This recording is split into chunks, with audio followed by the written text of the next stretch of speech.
So his name is Trenton Doyle Hancock.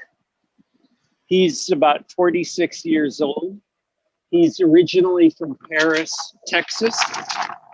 Ah. He lives in Houston. He's African American. His work has over many years been had a narrative, a kind of absurdist narrative, which was based on good and evil. And the parable was about a superhero that he had invented for himself when he was 11 years old, named Torpedo Boy. And Torpedo Boy was a kind of hapless superhero, and he was fashioned as a black superhero. But he completely invented it. Yes. Okay. And without going too far into the narrative, part of his fascination in making art was Philip Guston, and Guston's ability to operate both as a painter who was playing out his own mythology. And the idea of the Klansmen and what they stood for in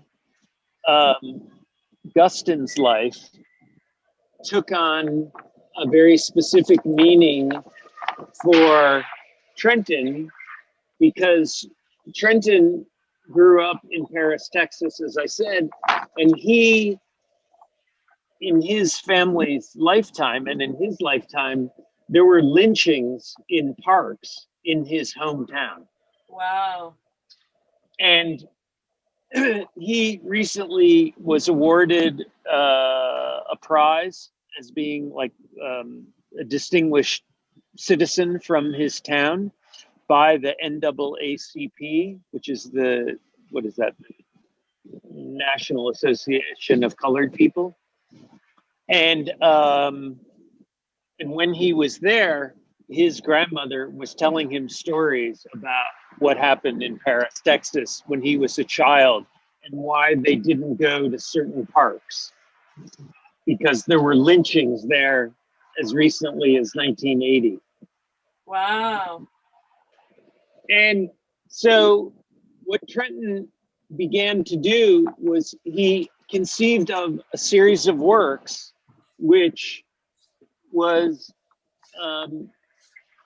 the idea of Torpedo Boy having an exchange with Philip Guston's Klansmen. Ah. And the Klansman in this exchange holds out his arm, and he has a light bulb.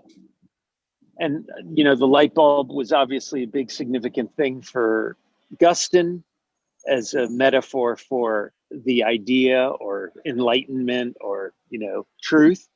But the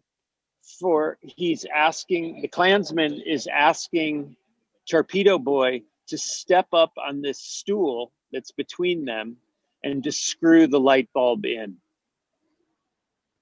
So the series became Step and Screw. Okay. And he made a suite of, I believe it was 30 drawings, which is now in the Menil collection. No, so what we're showing is a new body of work where he has elaborated and embellished or continued this theme of the exchange of the Klansman meeting his black superhero. Okay, super. And since when do you present Trenton? Since 1999. Oh, wow. He was one of the first artists I began working with when we opened the gallery.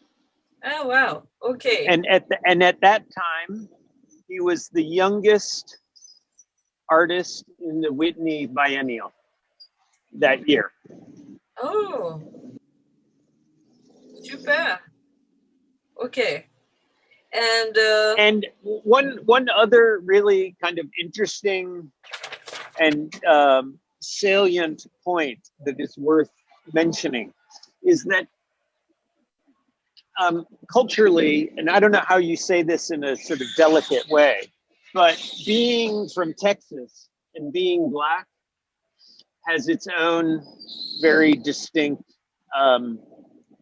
characteristics of how a Black man acts in Texas, which is a very conservative white society. And he spent the better part of these past 20 years dealing with issues of race and religion through parable and never really directly addressing it. Mm. And it comes from a sort of politesse that is understood amongst Black society in Texas. It's just, you know, it's a very definitive idea of responding to people as yes sir, no sir, thank you sir. It's very deferential. Wow. So his, you know, and he's from a well-mannered religious family. So this body of work is really the first time he's really quite directly addressed the questions of race.